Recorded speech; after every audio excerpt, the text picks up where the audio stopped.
Aceh Explore menampilkan halaqah dari Masjid Raya Baitur Rahman Banda Aceh. Subscribe, komen, like, dan share. Bismillahirrahmanirrahim. Assalamualaikum warahmatullahi wabarakatuh. Alhamdulillah, salatu wassalamu ala Rasulillah wa ala alihi wa sahbihi wa mawalah. La hawla wa la quwwata illa billah. Allahumma la ilma lana illa ma 'allamtana innaka antal alimul hakim wa tub 'alaina innaka antat tawwabur rahim. Rabbi shrah li sadri wa yassir li amri wa hlul 'uqdatam min lisani yafqahu qawli. Alhamdulillah, segala puji bagi Allah, nikmat yang sangat agung masih diberikan kepada kita semua. Kita hadir di masjid melakukan sholat subuh berjamaah, dan kita sudah berada di tanggal 27 Sya'ban. Subhanallah, kita berdoa kepada Allah, mudah-mudahan Allah izinkan kita 3 hari ke depan untuk bertemu dengan bulan suci Ramadan. Amin ya rabbal alamin. Allahumma barikna fi Sya'ban wa balighna Ramadan. Salawat dan salam kita sanjung sajikan ke pangkuan junjungan kita baginda Nabi besar Muhammad sallallahu alaihi wasallam. Bapak Ibu yang dimuliakan oleh Allah Subhanahu wa taala, guru-guru saya yang saya muliakan, pada subuh ini insyaallah kita akan membahas tips bagaimana kita mengatur pengeluaran di bulan suci Ramadan. Karena jemaah yang dimuliakan oleh Allah Subhanahu wa taala, kenaikan harga sesuatu yang tidak bisa dibendung. Jadi Bapak Ibu, harga hari ini sudah mulai menaik, apalagi di Aceh ada megang, maka harga daging pun akan naik. Lalu kemudian jemaah yang dimuliakan oleh Allah, harga minyak goreng juga belum turun-turun.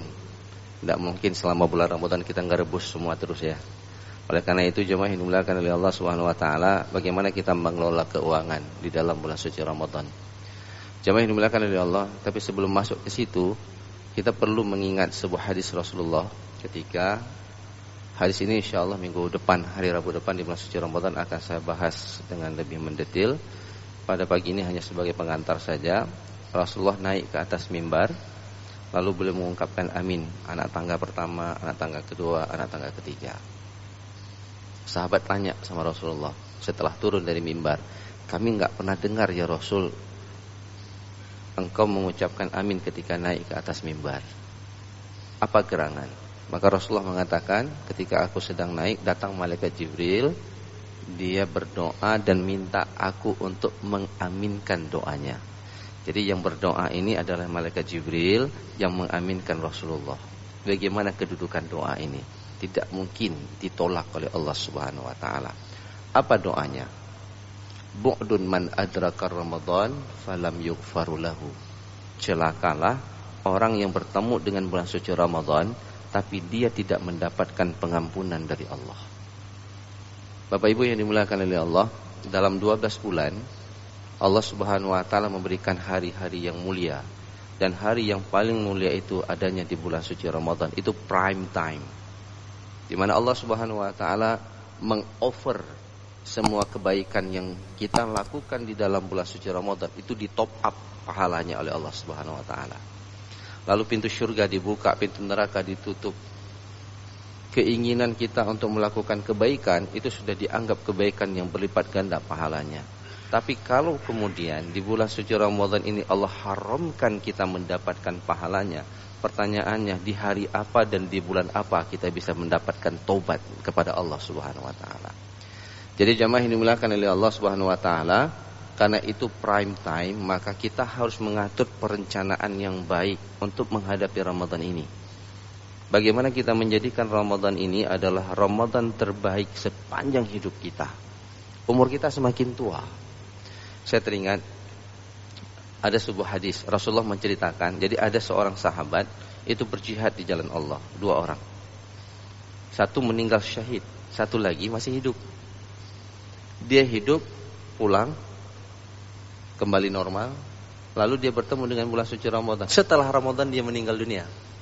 Jadi yang temannya ini, teman dekatnya meninggal dalam jihad fisabilillah, dia mendapatkan pahala syahid, syuhada. Yang satu lagi ini berjihad tapi dia tidak meninggal. Dia ketemu dengan bulan suci Ramadan, lalu setelah Ramadan dia meninggal dunia. Ada sahabatnya yang dekat satu lagi, itu bermimpi.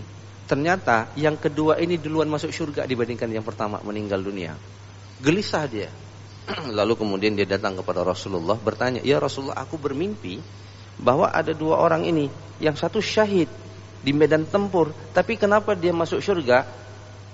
lebih lama dibandingkan yang tidak syahid. Maka kemudian Rasulullah mengatakan, tahukah kenapa yang kedua itu lebih duluan? Karena dia bertemu dengan bulan suci Ramadan. Jadi pahalanya itu di top up, dilipat gandakan berkali-kali.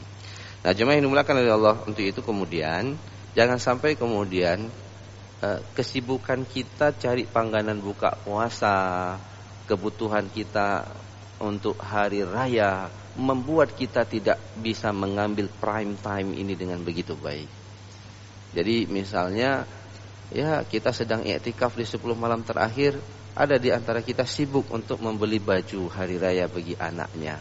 Kenapa enggak kita persiapkan lebih awal sehingga di 10 malam terakhir suami istri itu tidak disibukkan lagi dengan urusan domestik keluarga, kebutuhan menjelang hari raya, tapi itu adalah waktu berjibaku untuk membeli surga Allah Subhanahu wa taala. Nah, jemaah yang dimuliakan oleh Allah, tips secara sederhana dan secara cepat apa yang harus kita lakukan dalam mengatur keuangan anggaran di bulan suci Ramadan. Yang pertama, jemaah yang dimuliakan oleh Allah, minggu kemarin saya sudah sampaikan, pisahkan anggaran, mana anggaran halal, mana anggaran haram, mana yang syubhat. Jadi kalau ada zakat yang belum dikeluarkan dan itu sampai nisab dan haulnya di bulan Sya'ban ini, keluarkan segera. Orang Aceh itu kadang-kadang ingin ngeluarin zakatnya di bulan suci Ramadan, pahalanya lebih banyak. Enggak, Pak. Karena zakat itu kewajiban. Jadi kapan dia kena kewajiban zakat? Sampai nisab, sampai haul. Jadi kalau bapak punya simpanan emas lebih dari 92 gram, maka jemaah yang dimuliakan oleh Allah, kalau bulan Sya'ban dulu sudah sampai 92, maka Sya'ban ini dikeluarkan, Pak, sampai 1 tahun. Satu haulnya sampai. Oh, saya tunda nanti banyak pahala di bulan suci Ramadan. Malah kalau saya berpikir itu berdosa, Pak. Kenapa berdosa? Itu hak fakir miskin, ente tunda gitu. Sepatutnya dia bisa gunakan untuk kebutuhan dia menyambut bulan puasa, kita tunda, Pak. Jadi kita sholat, kita berdoa, kita lakukan tarawih, kita berpuasa, ada harta fakir miskin di harta kita yang belum kita keluarkan. Dosa enggak? Dosa, Pak. Matlul ghaniyyu dzulmun, orang kaya yang tidak bayar hutang itu zalim. Hutang ini ada dua, hutang sesama manusia dan hutang sama Allah. Hutang sama Allah itulah zakat. Jadi kalau zakat kita tahan, kita tunda pembayarannya, kita keluarkan dari dompet kita, dari keuangan kita, kita bayar di bulan suci Ramadan, ini tidak benar.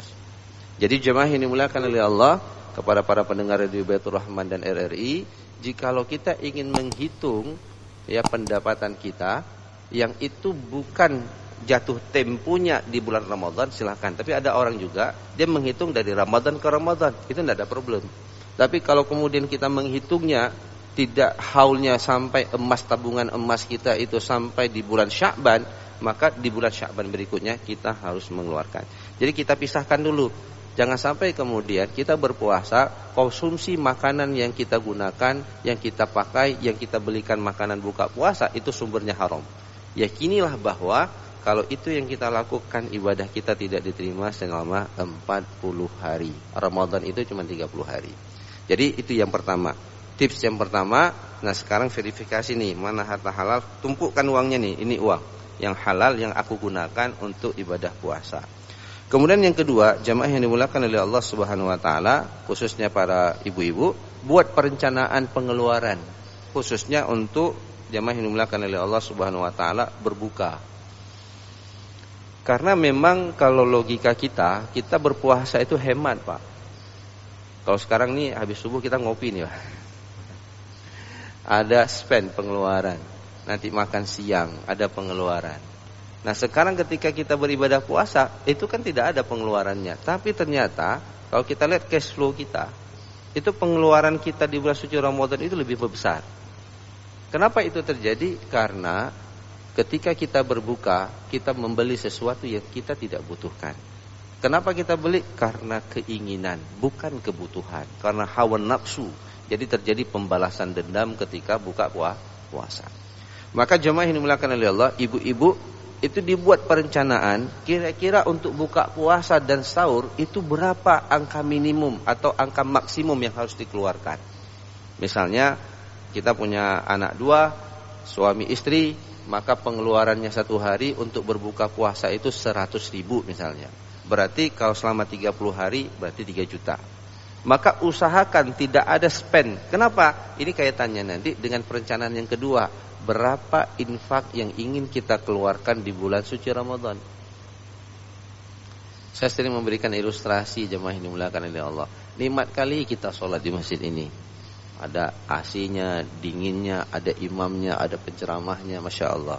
Sekarang pertanyaannya, setiap kita beribadah, apakah masjid ini tidak mengeluarkan biaya?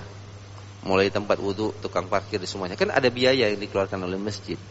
Lalu pernah nggak kita menghitung berapa sekali kita beribadah di masjid ini, lalu kita mengeluarkan biaya yang harus ditanggung oleh masjid? Misalnya, ya nikmat sekali karena dingin. Lalu kemudian habis sholat kita baca Quran, AC-nya masih hidup. Di beberapa masjid pakai AC. Itu kan ada biaya, Pak. Lalu ketika celeng lewat, berapa uang yang kita subsidi untuk kita bisa beribadah di masjid ini? Walaupun masjid ini nggak minta, tapi kita harus menghitung. Masa doa kita, ya Allah masukkan aku ke dalam surga, surga Jannatun Naim, ketemu sama bidadari, infaknya 2.000 rupiah. Kira-kira berbaloi nggak kata orang Malaysia? Cocok nggak? Nggak cocok, Pak. Minimum kita mengeluarkan biaya untuk beribadah ini sebesar kebutuhan yang dikeluarkan oleh masjid. Jadi misalnya kita hitung, masjid dalam 1 bulan itu pengeluaran biaya Ramadannya naik. Kan kalau masjid habis sholat subuh dimatikan AC-nya kan tersinggung jamaah. Anak kerit kali masjid ini, lagi ngaji dimatiin lampu. Betul-betul pengurusnya itu Fir'aun. Gitu lah kira-kira. Marah kita sama pengurus masjid. Padahal pengurus masjid sakit kepala, dia pikir akhir bulan nanti itu naik angka listriknya. Dari mana uang yang dia akan dapat? Jadi kita menyalahkan orang tapi tidak mengatur keuangan kita. Berapa infak yang harus kita keluarkan? Minimum, jemaah yang dimuliakan oleh Allah. Jadi kalau kita hitung pengeluaran 1 bulan masjid misalnya 20 juta di bulan suci Ramadan. Dibagi dengan 30 hari, dibagi dengan 5 waktu, dibagi dengan jumlah jamaah. Berapa ya kira-kira sumbangan kita? Nah itu saya sering mengajak beberapa masjid, yuk kita hitung-hitungan. Nanti kita lelang bahwa sekali ibadah dihidupkan lampu, fasilitas air, ada satpam, nanti ada buka puasa, ada tadarus, besoknya ada sambil sholat tarawih, itu ada air. Ya kan, ada air mineral yang diberikan kepada jamaah, itu dihitung. Lalu kira-kira sekali jamaah, sekali sholat itu butuh modal per orang 10.000 misalnya, atau 5.000. Maka masukkan 5.000 minimum untuk mensubsidi. Dan itu baru bisa kita lakukan, jemaah yang dimuliakan oleh Allah Subhanahu wa taala, kalau kita merencanakan pengeluaran harian. Jadi berapa pengeluaran yang kita gunakan untuk makan minum, berapa perencanaan pengeluaran kita untuk infak kita dalam beribadah kepada Allah Subhanahu wa taala.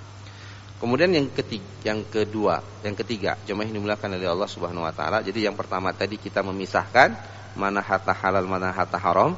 Yang kedua kita hitung ya. Kemudian yang kedua kita buat perencanaan pengeluaran harian. Yang ketiga berapa perencanaan infak kita. Pengeluaran harian itu ditekan, jemaah yang dimuliakan oleh Allah, seminimal mungkin. Jangan sampai kita mubazir. Ya, saya sering juga kasih contoh. Itu kadang-kadang ibu-ibu kuehnya udah kebanyakan di rumah. Ya, bukan 3 model, 4 model. Pingsan suaminya makan. Nanti habis tarawih karena udah nggak habis, dia bilang sama anaknya, tolong bawa ke masjid, itu ada orang tadarus. Infak dari sisa yang nggak habis. Ini tidak direncanakan untuk masuk surga secara baik. Tapi tiba-tiba gitu. Oh boleh. Tapi tidak patutlah kalau kita ingin masuk surga, kita ingin dapat pahala yang besar, kecuali kita merencanakan itu secara baik. Nah, yang keempat, jemaah yang dimuliakan oleh Allah Subhanahu wa taala, hindari pengeluaran yang tidak penting. Jadi jemaah yang dimuliakan oleh Allah, salah satu yang perlu kita rencanakan terhadap pengeluaran ini, belanja hari raya jangan dilakukan nanti menjelang hari raya karena kosnya naik. Kalau kita mau belanja, mudah-mudahan kita diberikan rezeki di bulan ini, sekarang kita rencanakan. Supaya kita meminimumkan pengeluaran sehingga kita bisa bersedekah. Jadi kalau Bapak Ibu ingin membeli baju hari raya sederhananya gitu ya untuk anak-anak kita, nah sekarang kita beli. Harganya masih normal. Tapi kalau kita beli di penghujung Ramadan, itu naik angkanya. Sehingga pengeluaran kita akan lebih besar dibandingkan pengeluaran yang kita keluar pada hari ini. Yang kelima, Jemaah yang dimuliakan oleh Allah Subhanahu wa taala, zakat fitrah itu kewajiban. Dan itu wajib bagi setiap muslim. Maka dibudgetkan dari sekarang. Karena saya pernah mendapatkan dan menemukan orang yang mengatakan, "Ustadz, saya zakat fitrah tidak ada uang, Ustadz, saya orang miskin." Zakat fitrah itu tidak ada hubungan dengan kemampuan istita'ah sebagaimana zakat mal. Ada kelebihan harta, ada pertumbuhan harta. Zakat fitrah itu zakat jiwa. Anak kecil yang baru lahir malam hari raya itu kena zakat fitrah. Gitulah kira-kira. Maka bagi seorang muslim, dia itu harus mampu untuk membayar zakat fitrah untuk dirinya sendiri. Malah kalau saya wajibkan kepada anak saya kalau sudah SMA, itu dia harus bisa menabung, mengeluarkan zakat fitrah untuk dirinya, bukan orang tuanya. Dia kan punya jajan, dia kelola itu uang, dia simpan, zakat fitrah dia bayar sendiri. Supaya kenapa? Dia tahu ada tanggung jawab pada dirinya. Maka kalau kita mungkin punya anak 5, zakat fitrahnya nanti dikeluarkan, terserahlah apa mau dikeluarkan dalam bentuk beras ataupun dalam bentuk uang, kita ikut saja bagaimana keputusan para ulama kita. Maka itu harus kita budgetkan dari sekarang. Jangan sampai nanti di penghujung kita kemudian tidak punya uang. Malah kalau saya menyarankan kepada pemerintah, zakat fitrah itu di awal, jangan di akhir. Kalau dikeluarkan di akhir, itu 27 Ramadan. Pertanyaannya, kalau dia dapat, untuk apa dia gunakan lagi? Sangat sedikit untuk memenuhi kebutuhan hidupnya, hanya 3 malam lagi menjelang hari raya. Tapi kalau misalnya di pertengahan Ramadan zakat fitrah sudah selesai, itu enak. Cuma kadang-kadang ya pengelolaan masalah zakat fitrah ini. Karena kalau di sisi mazhab, kalau kita lihat, Imam Syafi'i mengatakan sejak malam pertama itu Ramadan itu sudah bisa mengeluarkan zakat fitrah. Terlepas kita masih hidup ataupun tidak. Kalau kita nanti menjelang hari raya tidak hidup lagi, itu jadi sedekah, nggak ada problem. Tapi kewajiban sudah kita keluarkan. Jadi kalau boleh, saya menghimbau lah kepada seluruh kaum muslimin yang mengelola, mari zakat fitrah itu lebih awal dikeluarkan, sehingga manfaatnya lebih besar bagi kaum muslimin. Kalau zakat fitrah itu dikeluarkan dalam beras, beras itu besoknya kan dijual untuk dapatkan uang. Lalu uang itu digunakan untuk membeli pakaian kebutuhan anak-anaknya. Di malam hari raya, naik itu harga. Tapi kalau dibeli lebih awal, ya harganya, pilihannya lebih banyak. Jadi kadang-kadang orang sedang berdoa di masjid raya, ya jemaah tawaf di pasar Aceh beli baju hari raya. Bagaimana kerugian kita? Waktu-waktu yang mulia, di situ pintu taubat dibuka, di situ kita beli surga dengan amal ibadah kita, tidak kita dapatkan. Jadi jemaah yang dimuliakan oleh Allah, jadi kita menyediakan zakat fitrah, ya mudah-mudahan pemerintah kita mau ya berubah sedikit demi sedikit. Yuk zakat fitrah itu jangan di ujung diumumkan di 20 Ramadan, di 25 Ramadan untuk panitia, diterima di malam 27. Dibagikan 28, 29. Manfaatnya terlalu kecil. Tapi kalau diberikan di pertengahan, mungkin ini akan lebih dirasakan. Bisa untuk kebutuhan hari-hariannya maupun untuk dia membeli kebutuhan di akhir daripada Ramadan. Dan yang terakhir, jemaah yang dimuliakan oleh Allah Subhanahu wa taala, setelah kita susun rencana itu, kita perlu istiqomah dengan rencana. Kadang-kadang orang buat rencana tapi nggak istiqomah, itu juga masalah. Jadi setelah kita susun, kita budgetkan, ya kalau boleh keluarga itu duduk sama anak-anaknya, suami istri, yuk nak kita buat perencanaan bulan suci Ramadan. Ibadahnya bagaimana nak? Kamu baca Quran berapa juz khatamnya, berapa kali khatam?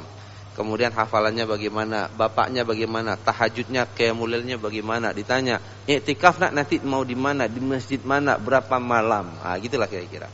Infaknya berapa nak? Kita coba budgetkan. Bapak Ibu, kalau kita ingin mendapatkan keridhaan dari Allah, ingin mendapatkan surga, maka kita harus pandai dalam merencanakan ibadah. Untuk dapat pekerjaan jabatan saja itu ada perencanaan, ada lobby-lobby banyak sekali yang dilakukan. Duduk sana, duduk sini untuk dapat jabatan. Masa untuk dapat surga kita tidak membuat perencanaan? Oleh karena itu jemaah yang dimuliakan oleh Allah, mari kita rencanakan Ramadan kita. Saya sering katakan gini, kita sudah buat perencanaan. Qadarullah 29 Sya'ban kita meninggal. Mudah-mudahan kita termasuk orang yang dikategorikan orang yang bahagia bertemu dengan Ramadan, dan kita sudah membuktikan ada perencanaan. Ada hadis Man fariha bidukhuli Ramadan haramallahu jasadahu 'alan niran. Orang yang bahagia bertemu dengan bulan suci Ramadan, maka kebahagiaan dia itu sudah menyebabkan dia terbebas dari azab api neraka. Minimum, ini ada yang menyatakan hadisnya dhaif. Tapi minimum beginilah, kita ingin tahajud. Ternyata udah kita hidupin alarm karena lelah kali tidak bangun. Dapat enggak pahala tahajud? Dapat. Kita sudah merencanakan untuk beribadah di bulan suci Ramadan, tidak ketemu dengan Ramadan. Kita sudah berusaha untuk merencanakan saya akan iktikaf untuk mendapatkan malam Lailatul Qadar. Ternyata kita meninggal, tapi sudah kita rencanakan. Insyaallah Lailatul Qadar diberikan oleh Allah Subhanahu wa taala kepada kita. Oleh karena itu jemaah yang dimuliakan oleh Allah, ini pertemuan terakhir kita subuh sebelum Ramadan. Insyaallah Rabu depan, subuh Rabu yang akan datang, kita sudah berada di bulan suci Ramadan. Kalau saya tidak salah, pengajian subuh itu masih tetap berjalan apa adanya di Masjid Raya Baitur Rahman, tapi kalau pengajian malam itu biasanya diganti jadi penceramah tarawih. Insyaallah mudah-mudahan Allah panjangkan umur kita, Allah berkahi umur kita, izinkan kita bertemu dengan bulan suci Ramadan, dan kita berdoa mudah-mudahan pahala Ramadan tidak diharamkan oleh Allah untuk kita. Wallahu muwaffiq ila aqwamit thoriq. Assalamualaikum warahmatullahi wabarakatuh.